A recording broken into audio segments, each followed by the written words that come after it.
Okay, so we've all seen Morocco, the Omar carry themselves to. Morocco are at the apex of world football. They've gotten into the last four of the best footballing countries in the world. It's no mean an achievement, and it's been celebrated all over the world. And there are people who think that Morocco's success is down to luck. Not luck, and like the coach has said, Walid Regragui has said, this is not about luck. It's about hard work.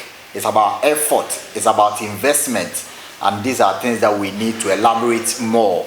And why I think Morocco, if not for this World Cup 2022, Morocco will be a candidate of winning the World Cup in few years to come. Perhaps they will not be able to win the 2022 World Cup. It will be too early, but they have started dreaming. But I think that Morocco will become a superpower or a force. Making this point because Senegal of 2002 under Bruno Metsu had a lot of talented players together who were the crop of players who caused the upset in 2002, beating the defending champions France. But they were not able to build on. They were not able to institute measures, start projects and developmental, processes that could sustain the Senegalese insurgents in football, if I should put it that way. So Senegal had a crop of players in 2002 who were solid, who had the talent, who had gotten the exposure at playing at some of the biggest clubs in the world, and they caused an upset in the World Cup. Got to the quarterfinal stage only to be beaten by Turkey in extra time in 2002. And so we were hoping, say, Africa would have built on. But you could clearly see, say, in Senegal, they did not have that sort of plan, developmental plan. They did not have that sort of mentality that we've got into the semi-final. Let's aim at building on this. Let's aim at grassroots football. Let's aim at inculcating the spirit of winning, the DNA of winning into the next generation of players to be able to go past the records that we have done. They did not have any plan like that in place. So Senegal went to 2002, came back, and it took them so many years before they even qualified to another World Cup. Cameroon in 1990 became the toast of the world. They won some big games, including against Argentina of Maradona and Caniggia and all the best players that they had at that time.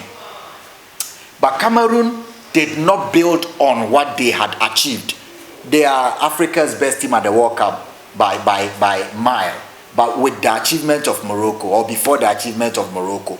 But Cameroon, just as Senegal, did not build on. The money from football did not go back into football. Cameroon is still Cameroon. You walk around Douala, Yaoundé, and all the places in Cameroon, and you can clearly see that Cameroon doesn't have the sort of developmental infrastructure to be able to churn out quality and inculcate or imbibe in the youngsters the spirit of knowing that our forefathers or the senior generation or the generation before us were able to do this, and this is the level that we should go. Look at what the Croatians have done. They saw what the likes of Davosuka and Hristo Stoichkov had done, and so they said we should build on this, and they have come to the finals of the World Cup, and now Croatia is getting closer. That is what the Europeans do. They know that if we go to this World Cup and we don't win, we have to come back home and institute measures that will mean that it translates into us winning or coming back. And if we win, we are setting standards for the next generation to be able to go beyond or past what we have achieved. That is exactly what that is helping, or that is exactly what has been propelling the European countries. So they are not mediocre. The fact that we have gotten to the semi-final, so we should be sleeping. We should not be reinvesting into the game. No, they are not mediocre. So it is the mediocrity that ensured that despite Africa getting teams to the quarterfinal, it became a celebration. And even after the celebration, they should not be sleeping on it. They should be building on what had been achieved by the previous generation. Why I think that Morocco's own is very different and diverge with what had been done in the past is the fact that even before Morocco got to this stage, they had put in place plans, and this plan started in 2009. I'm talking about the plan of getting their players to be born in Morocco or to start playing football in Morocco, to get the tradition of Morocco, to know the culture of Morocco, to speak the footballing language of Morocco, and to know what it means, the pride of playing for Morocco, having been born or having stayed there or having gone through the academic structure. So this is what Morocco are doing. And from 2009, players like Azzedine Onouahi and El Nesiri, who have all gone through the mill of Morocco's developmental policy, are now at the top of football. The World Cup's last four. So if you institute measures of establishing centers of excellence across the country in 2009, and then by 10-12 years, this has yielded results, it means that all other countries can be able to do it. How do we do it? From 2009 that Morocco started establishing these footballing centers and academies and producing players who understand the footballing culture and the ideology or philosophy of the Moroccan game and knowing how it feels to play for your national team. These same players have gone on to represent the country at under 17, at under 20, at the Olympic level. You remember in 2020, these were a crop of players who qualified for the first time to the under 17, and that is the next generation that will be coming after this. So they have a process in place. This is how football works. If France have a squad, and that squad is they are phasing out of the system, France have an academy or a structure that is producing. Look, France can parade 4 national teams at once. 4 national teams at once. France. That's why even without N'Golo Kanté, people have forgotten, without N'Golo Kanté, without Paul Pogba, without Karim Benzema, and a whole lot of top stars, France is still in the World Cup, defending it, and likely to get to the grand finale again. It doesn't happen. And this was as a result of France failing to qualify for Euro 1988. And then France coming back to ask themselves questions. Why and how did we fail? And what should we do to be able to get up and not go down the drain like we are doing? And they established the Clairefontaine and other top learning centers, football learning centers across the country, which has produced the likes of Mbappe, the likes of Giroud, the likes of N'Golo Kanté, and all the players in the national team. That is how you do it. There is no shortcut. So I think that Morocco will become a superpower, not in African football.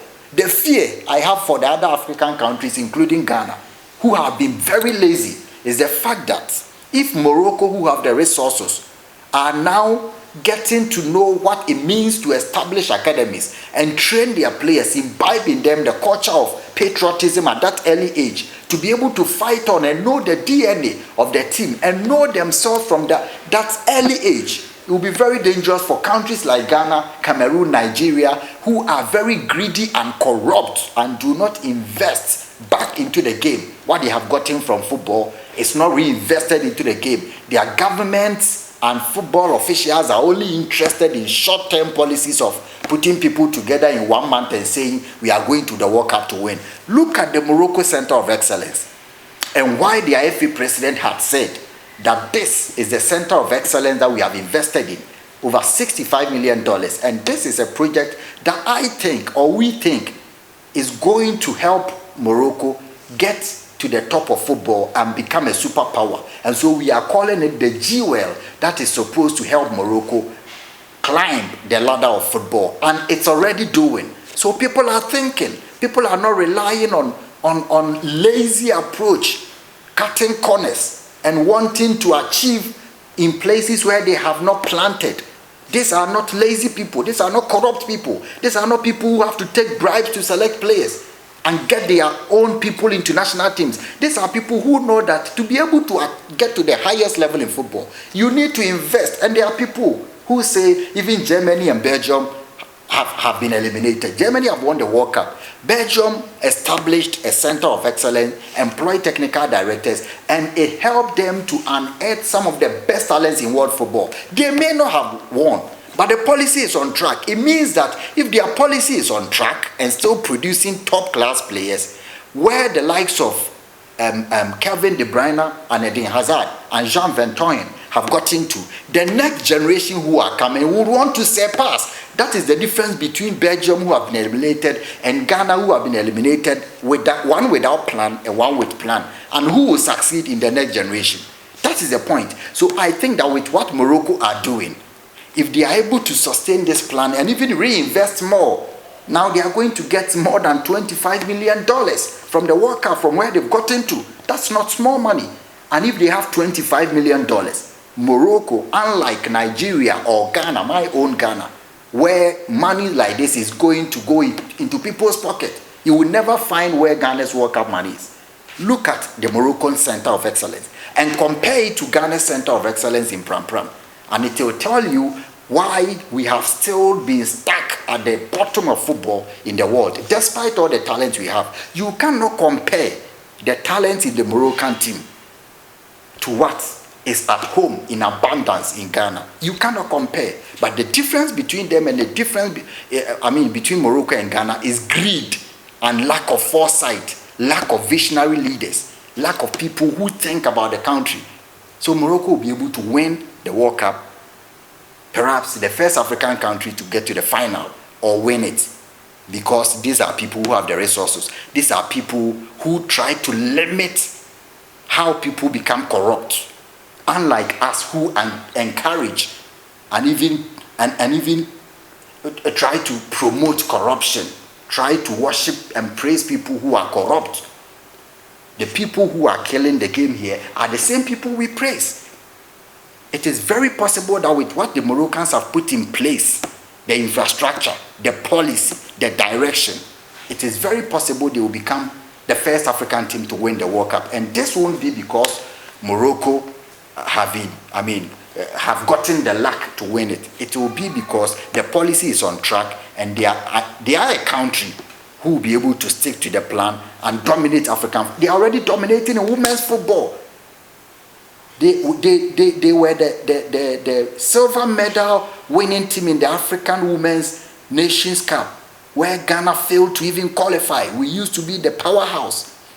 Under 17 World Cup for the women's team for the first time, defeating Ghana. CAF Confederations Cup for RS Berkane. CAF Champions League for Wydad. And the dominance has reached the national team. So imagine where they have gotten to when they come to the AFCON with the level of exposure they've gotten into the World Cup and determination and the winning mentality. So Morocco, this is why I think they become the first African country to either get to the finals or win the World Cup because of what they have put in place. It is not luck. It is about hard work, focus, and visionary leadership. Thank you.